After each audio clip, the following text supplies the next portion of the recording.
Does that take a millionaire? Would you do that? Well then, God damn it, go out and do it.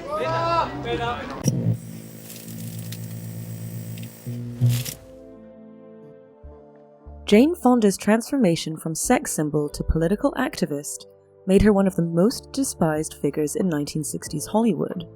Her relationship with French director Roger Vadim initially seemed like another Hollywood romance, but it catalyzed her political awakening. Vadim introduced her to European feminist circles, where she discovered a world of women fighting for equality. During the filming of Barbarella, Fonda witnessed the stark contrast between European and American treatment of actresses. While European directors welcomed input from female stars, Hollywood demanded complete submission. Her friendship with fellow activist Vanessa Redgrave deepened her political consciousness. Together, they began investigating Hollywood's systematic discrimination against politically active women. Studio head Jack Warner personally warned Fonda to stick to acting and looking pretty after she started attending feminist rallies. Her response was to organize the first actresses' union meeting in her living room, with 17 frightened but determined women in attendance. Director Robert Mulligan, who worked with Fonda on Period of Adjustment, later revealed that studios maintained secret files on actresses suspected of feminist leanings. These files, labeled Problem Women, contained surveillance photos, recorded conversations, and lists of their political contacts. When Fonda discovered that her phone was tapped, she used it to her advantage, feeding false information to studio spies. Her breaking point came during the filming of They Shoot Horses, Don't They? Fonda discovered that her male co-star, Jig Young, was being paid triple her salary despite having less screen time. When she confronted producer Martin Bohm, he dismissively told her to be grateful for being pretty enough to be in pictures. That night, Fonda made copies of the film's payroll documents and leaked them to feminist journalist Gloria Steinem. Her friendship with Oscar-winning actress Patricia Neal proved crucial when Neal revealed that studios had been forcing actresses to sign illegal contracts, waiving their right to equal pay.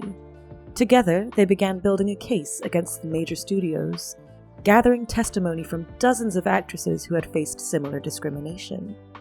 The industry's retaliation was swift. Producer Ray Stark publicly labeled her box office poison, while director Otto Preminger banned her from future projects.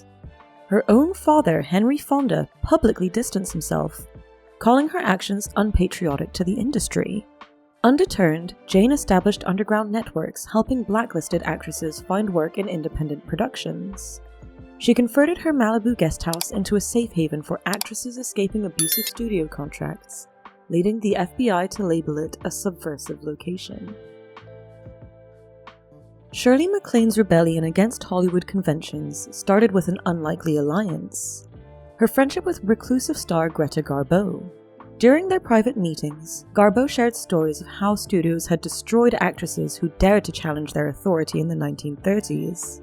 These conversations inspired MacLaine to start documenting Hollywood's systematic abuse of female talent. Her relationship with Rat Pack member Dean Martin revealed the industry's doubled standards. While Martin was celebrated for his drinking and womanizing, MacLaine faced severe criticism for merely discussing spiritual exploration. Why are you so intent on marrying me when it's perfectly obvious I'm indifferent to you and all the so-called advantages you have to offer me? That's just it, baby. You're the only girl in town who doesn't throw herself in front of me in the mud and scream, "Take me, take me."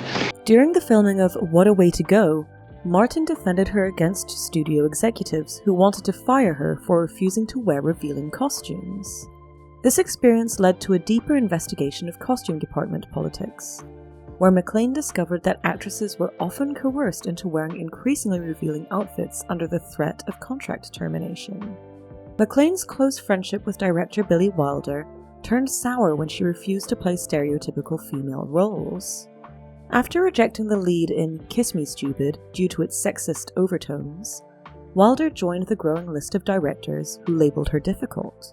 Her response was to establish her own production company, but she quickly discovered that banks wouldn't lend to female producers without a male co-signer.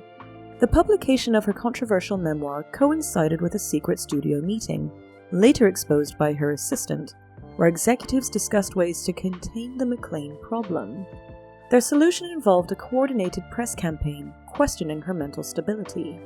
Instead of retreating, McLean began recording her interactions with industry figures, accumulating evidence of systematic discrimination. Her friendship with composer André Previn led to discoveries about wage discrimination in the film music industry, where female composers were routinely credited under male names. McLean used her platform to expose this practice, resulting in several major studios cancelling her contracts.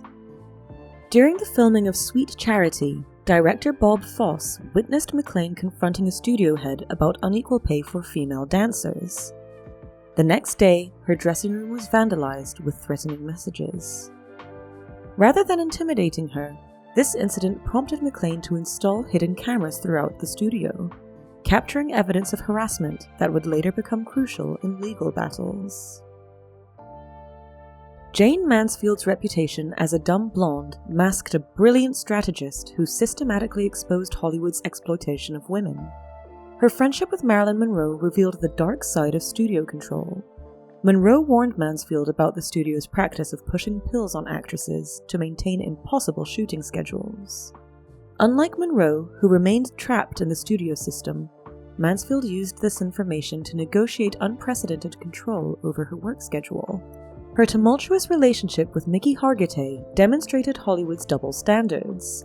When Hargitay was celebrated for his physique, Mansfield pointed out the hypocrisy of criticizing actresses for doing the same.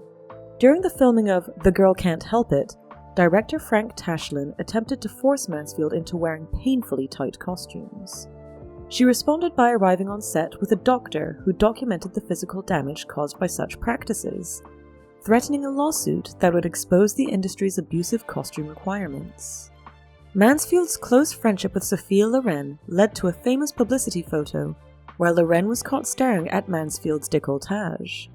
While the press played it as a catfight, the two actresses had staged the photo to mock Hollywood's obsession with female bodies. They used the publicity to discuss how studios pitted women against each other, forcing them to compete for increasingly exploitative roles. Studio head Daryl F. Zanuck's attempt to control Mansfield backfired spectacularly. When he threatened to replace her with a more cooperative actress, Mansfield revealed his pattern of demanding sexual favors during private meetings in his office. This led to other actresses coming forward with similar stories, though most newspapers refused to print them. Her relationship with director George Cukor soured when she rejected his attempts to mold her into another Monroe. "I'm not playing their game," she told columnist Hedda Hopper, who later revealed that Mansfield had been recording their conversations as evidence of industry manipulation. During the filming of Promises, Promises, Mansfield discovered that the studio was secretly filming extra nude scenes to be sold in foreign markets without her knowledge or compensation. Her response was to hire private investigators to document similar practices across the industry, building a case that would later spark federal investigations into Hollywood's exploitation of actresses. Elizabeth Taylor's defiance of studio control began when MGM tried to force her into a publicity marriage to cover up her relationship with Montgomery Clift. Her close friendship with Clift, who was secretly gay, opened her eyes to Hollywood's systematic destruction of stars who didn't fit its manufactured image. Together, they began documenting the studio's practice of arranging sham marriages to protect valuable properties. The filming of Cleopatra became a battleground when Taylor discovered 20th Century Fox was secretly filming her during costume changes. Her alliance with costume designer Irene Sharath exposed how studios routinely violated actresses' privacy under the guise of publicity needs. When director Joseph L. Mankiewicz sided with studio, Taylor halted production, costing Fox $50,000 per day until they destroyed the unauthorized footage. Her relationship with Richard Burton particularly enraged studio heads because neither star would apologize for falling in love while married to others. When Burton revealed that male stars routinely had affairs without consequences, Taylor used this double standard to negotiate unprecedented control over her public image. MGM chief Louis B. Mayer's attempt to handle the situation led to Taylor exposing how studios used private detectives to gather blackmail material on their stars. Taylor's friendship with Rock Hudson revealed another layer of studio control. Hudson confided how studios forced gay actors into marriages while allowing straight male stars complete sexual freedom. This prompted Taylor to start recording her conversations with studio executives, documenting their arbitrary moral standards. During the filming of Who's Afraid of Virginia Woolf, Taylor clashed with Jack Warner over her refusal to wear makeup or flattering costumes. When Warner threatened to replace her, she revealed documents showing how the studio systematically underpaid actresses while spending millions covering up male stars' scandals. Her co-star and then-husband Richard Burton supported her by threatening to walk off the film, marking one of the first times a major male star publicly sided with an actress against studio power. Producer Sam Spiegel's attempt to deny Taylor's script approval rights on The Last Time I Saw Paris backfired when she produced evidence that every male star was automatically granted this privilege. This revelation sparked a wave of contract renegotiations across Hollywood, with other actresses demanding equal treatment. Anne Baxter, the granddaughter of architect Frank Lloyd Wright, carefully crafted an image of Hollywood royalty while methodically working to expose the flaws of her studio system. Her friendship with Bette Davis during All About Eve revealed how studios deliberately created rivalries between actresses to maintain control. Davis shared stories of being pitted against Joan Crawford, leading Baxter to start investigating the systematic manipulation of female stars. Her marriage to John Hodiak exposed the industry's ruthless treatment of actresses who didn't comply with studio demands. When Hodiak's career flourished despite his refusal to attend publicity events, while Baxter was suspended for the same behavior, she began documenting these double standards. Their divorce provided unexpected ammunition when she discovered studio memos discussing ways to contain actresses through arranged marriages. During the filming of Guest House, Baxter formed an unlikely alliance with director Alfred Hitchcock. While publicly maintaining his autocratic image, Hitchcock secretly provided her with evidence of studio interference in female-centered projects. Their collaboration revealed how studios routinely altered scripts to diminish strong female characters, leading Baxter to begin collecting original screenplays as evidence. Her transition to television wasn't just about better roles.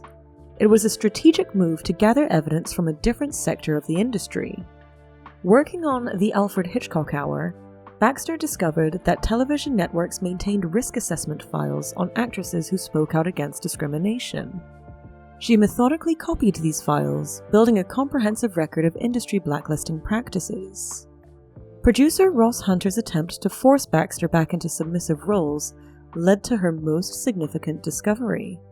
While reviewing old contracts in preparation for legal action, she uncovered documents revealing a coordinated effort among major studios to prevent actresses from gaining financial independence.